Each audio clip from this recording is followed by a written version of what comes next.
कम जमीन एक ऐसी संस्था के पास है जो कि मुट्ठी भर लोगों के हाथ की कठपुतली बना दी गई है। यही नहीं, करीब 9.5 लाख एकड़ जमीन होने के बावजूद वक्फ बोर्ड के पास किसी गरीब मुसलमान की मदद के लिए पैसा नहीं होता है।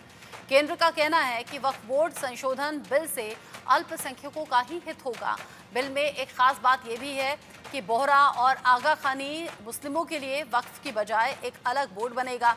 इसे औकाफ बोर्ड कहा जा रहा है। औकाफ बोर्ड क्या है, इसमें कौन कौन शामिल होंगे, रिपोर्ट देखिए।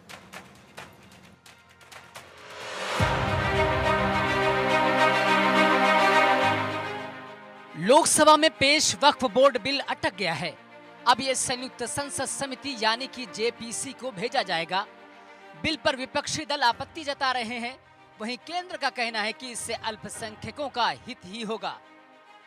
बिल में खास बात है कि बोहरा और आगा खानी मुस्लिमों के लिए वक्फ की बजाय एक अलग बोर्ड बनेगा। इसे औकाफ बोर्ड कहा जा रहा है। केंद्र ने बुधवार को वक्फ बोर्ड एक्ट में बदलाव के लिए संशोधन विधेयक बिल पेश किया, जिस पर विपक्ष ने काफी हंगामा किया। सेंटर का कहना है कि इस बिल के आने से आम मुस्लिमों को, खास वंचितों को इंसाफ मिलेगा।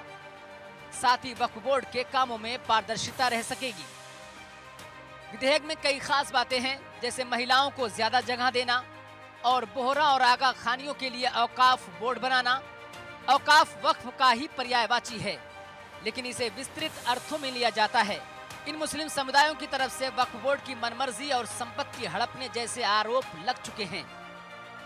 आंध्र प्रदेश वक्फ बोर्ड ने साल 2023 में आगा खान शिया इमामी काउंसिल ने आरोप लगाया था कि महाराष्ट्र वक्फ बोर्ड आगा खानी मुस्लिम समुदाय की संपत्ति को जबरन लेना चाहता है। असल में आगा खानियों के मुंबई में 5 ट्रस्टों को वक्फ बोर्ड ने अपनी प्रॉपर्टी बता दिया था। काउंसिल ने इस पर सेंटर से हस्तक्षेप करने की मांग की थी। केंद्रीय अल्पसंख्यक मंत्रालय ने इस शिकायत पर संज्ञान भी लिया था, लेकिन मामले में आगे क्या हुआ इसकी जानकारी कहीं नहीं दिखती। अल्पसंख्यक मामले के मंत्री किरण रिजिजू ने बिल पेश करते हुए कहा था कि विपक्ष कुछ ही मुस्लिमों की बात कर रहा है, जबकि केंद्र बिल लाकर मुस्लिमों में पिछड़े समुदाय को भी इंसाफ देना चाहता है। यहीं पर बोहरा, आगा खानी और अहमदिया का जिक्र आता है, जिनके लिए अलग बोर्ड की बात हो रही है ताकि उनकी संपत्ति पर उन्हें अधिकार मिल सके। बोहरा शब्द गुजराती में वोहरों से आया है, जिसका मतलब है व्यापार। व्यापार व्यवसाय से जुड़ा ये समुदाय भारत में गुजरात और मुंबई के मध्य प्रदेश, गुजरात, मुंबई, मध्य प्रदेश, कोलकाता, राजस्थान और चेन्नई में फैला हुआ है। ये शिया और सुन्नी दोनों ही हो सकते हैं। सुन्नी बोहरा हनफी इस्लामिक कानून को मानने वाले हैं, जबकि दाऊदी बोहरा शियाओं के ज्यादा करीब हैं। भारत के अलावा ये तबका खाड़ी देश और पाकिस्तान में भी है, जहां भी वे कारोबारी हैं। बोहरा समाज अपनी पहचान प्रोग्रेसिव के तौर पर करता है। बोहरा समुदाय के पुरुष और महिलाओं के लिए कई तौर तरीकों से देश के बाकी मुसलमानों से खुद को अलग मानते हैं। ये फर्क पहनावे में भी झलकता है। दाऊद बोहरा महिलाओं का पारंपरिक परिधान रिदा है, जो इन्हें देश के बाकी मुस्लिमों से अलग दिखता है।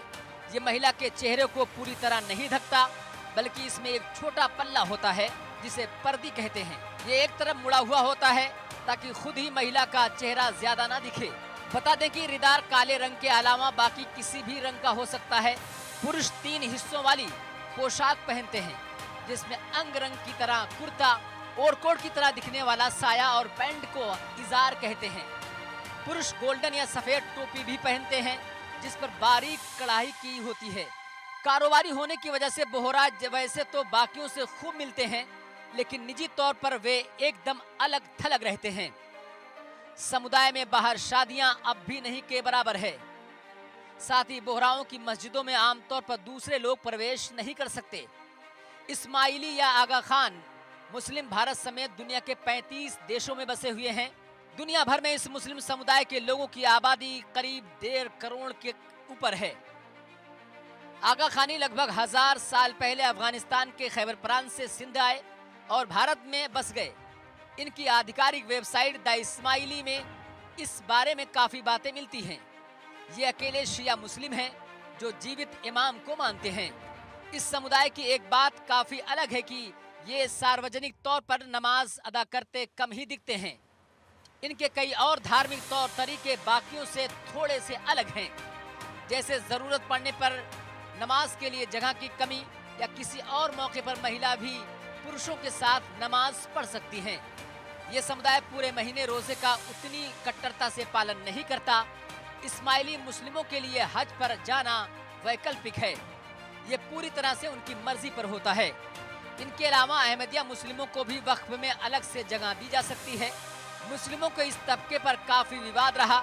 यहाँ तक कि आंध्र प्रदेश वक्फ बोर्ड ने अहमदियों को गैर मुस्लिम बताने के लिए प्रस्ताव तक ला दिया था, जिस पर हाई कोर्ट ने रोक लगाई थी। वक्फ के साथ अलग से औकाफ बोर्ड की चर्चा है। इसमें मुस्लिमों के इन समुदायों को रखा जाएगा।